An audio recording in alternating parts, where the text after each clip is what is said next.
Welcome back, students. This is our fifth lecture from chapter number 1, homeostasis.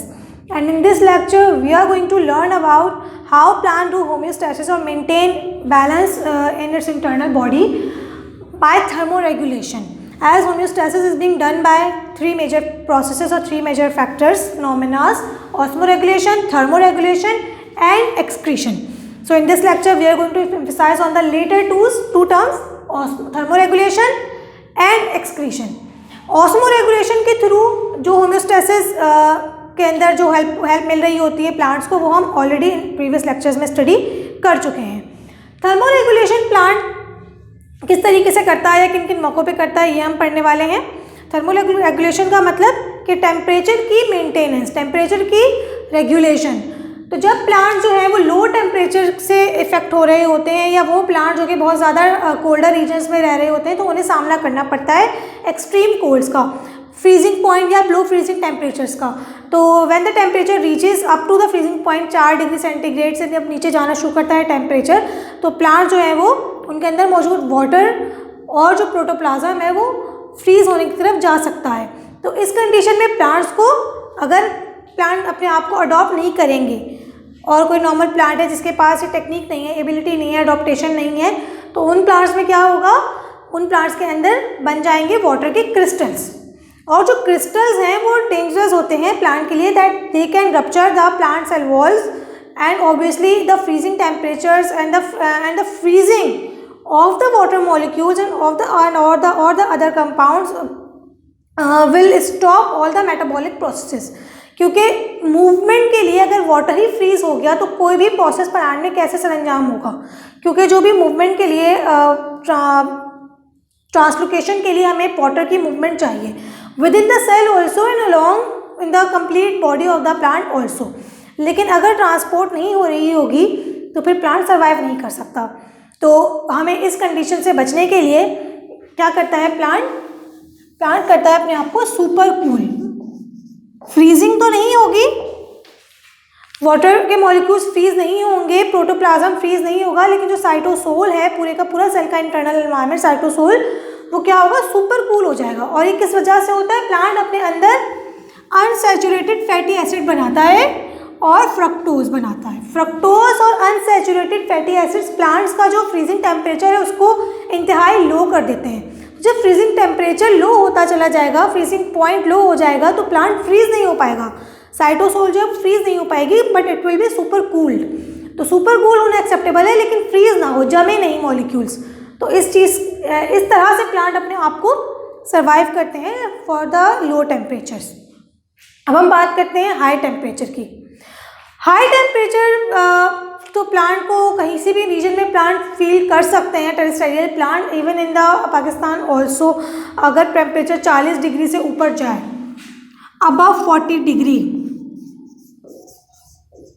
तो उस वक्त plant के लिए ये टेम्परेचर डेंजरस होता है. As above 40 degree enzymes started getting denatured. अगर प्लांट के एंजाइम ही डीनेचर होना शुरू हो जाएंगे तो प्लांट कैसे काम करेगा.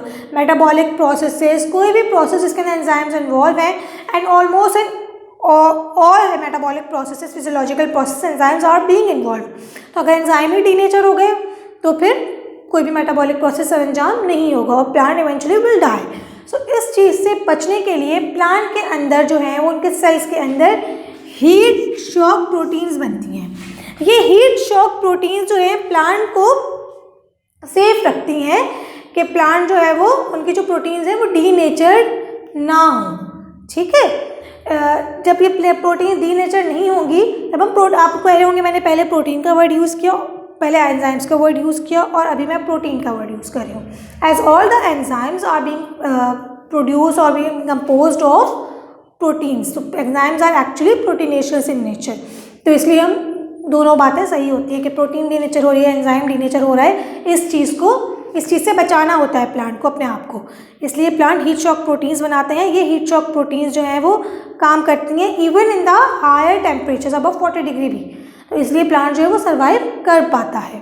तो ये जो एबिलिटी है प्लांट की, ये प्लांट को काबिल बनाती है कि ये in the harsher weathers, in the extreme weather conditions, high temperatures में भी प्लांट सर्वाइव कर सके। इसके अलावा भी प्लांट के पास और भी तरीके हैं अपने आप को कूल रखने के, जैसे कि अगर बहुत ज़्यादा थिक क्यूटिकल है तो ट्रांसपायरेशन रेट कम होगा, तो प्लांट के अंदर वाटर मौजूद रहेगा, तो इस तरीके से भी प्लांट अपने आप को कूल रख सकता है। या फिर स्टोमेटा जो है उनकी ओपनिंग एंड क्लोजिंग ये भी डिसाइड करती है कि प्लांट को कितना कूल होना है ताकि हीट से बचा जा सके। अब हमारे पास जो तीसरा टॉपिक है वो है एक्सक्रीशन का, लास्ट थिंग जो कि हेल्प आउट करती है होम्योस्टेसिस में, कि किस तरीके से प्लांट ने अपने इंटरनल एनवायरनमेंट को रेगुलेट किया हुआ है। एक्सक्रीशन कैसे हेल्प आउट करती है इंटरनल एनवायरनमेंट को रेगुलेट करने के लिए? प्लांट को अपने अंदर से कुछ चीज़ें बाहर भी निकालनी पड़ेंगी, ठीक है। वेस्ट प्रोडक्ट जो है, एक्सक्रीशन को हम क्या से लेते हैं? वेस्ट प्रोडक्ट की रिलीज को हम एक्सक्रीशन कह रहे होते हैं। प्लांट्स के अंदर वैसे बहुत ज़्यादा वेस्ट प्रोडक्ट्स प्रोड्यूस नहीं हो रहे होते या एक्सक्रीट आउट नहीं हो रहे थे। कोई भी नाइट्रोजनस वेस्ट जो प्लांट प्रोड्यूस कर रहा होता है वो उसे अपने दूसरे प्रोसेस में यूटिलाइज कर लेता है। And most of the nitrogenous waste and ions are being mixed with other compounds, और वो एक्यूमुलेट हो जाते हैं in the form of secondary metabolites plant की वुड के अंदर, जिसे हम हार्ड वुड कहते हैं, ठीक है। हार्ड वुड के अंदर जाके वो सेटल डाउन हो जाते हैं। इस तरीके से प्लांट बहुत सारा मेटाबॉलिक वेस्ट तो रिलीज आउट करता ही नहीं है। ज़्यादातर जो वेस्ट या एक्स्ट्रा प्रोडक्ट्स या बाय प्रोडक्ट्स जो रिलीज आउट होते हैं प्लांट से वो गैसेस होते हैं या वाटर और कुछ आइंस या सर्टेन सॉल्ट्स। वो किन प्लांट से रिलीज होते हैं सॉल्ट्स? जो कि हेलोफिटिक प्लांट्स होते हैं।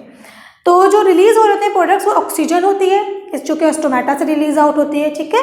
ज़्यादातर in the day time oxygen release हो रही होती है क्योंकि in the day time plant photosynthesis कर रहा होता है। In the night time plant most of the time plant respiration कर रहे होते हैं, तो इसलिए वो in the night time carbon dioxide release out कर रहे होते हैं।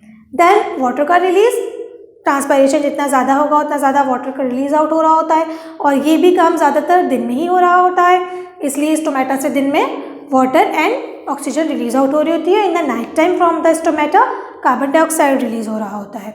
फिर हम बात करते हैं कि वाटर के जो मॉलिक्यूल्स हैं वो दो तरीके से रिलीज होते हैं, आइदर बाय द ट्रांसपायरेशन और आइदर बाय गुटेशन। ट्रांसपायरेशन कब कहते हैं हम? अगर जब वाटर के मॉलिक्यूल्स वेपर फॉर्म में रिलीज हो रहे हों तो फिर हम कहते हैं कि ये ट्रांसपायरेशन कर रहे हैं। लेकिन अगर वाटर के मॉलिक्यूल्स जो हैं वो ड्रॉपलेट्स की फॉर्म में रिलीज हो रहे हों, ड्रॉप फॉर्म में, तो फिर हम कहते हैं कि गुटेशन हो रही हो। गुटेशन के लिए प्लांट के पास एक स्पेशल ऑर्गन या टिश्यूज पॉइंट प्रेजेंट होते हैं on the leaf of surface, जिसे हम कहते हैं हाइडेथोड्स, ठीक है। हाइडेथोड्स वो पॉइंट्स हैं जिनसे वाटर ड्रॉप्स की फॉर्म में रिलीज हो रहा होता है, और इस ड्रॉप फॉर्मेशन में वाटर के रिलीज को हम कहते हैं गुटेशन। और जब ट्रांसपायरेशन हो रही हो, जब वाटर रिलीज हो रहा हो वेपर की फॉर्म में, तो हम कहते हैं ट्रांसपायरेशन हो रही है।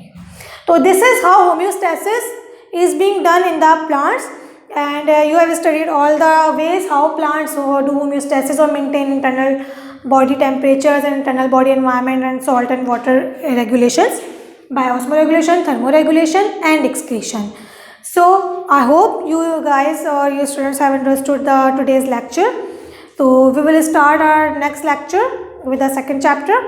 So see you guys in the next lecture.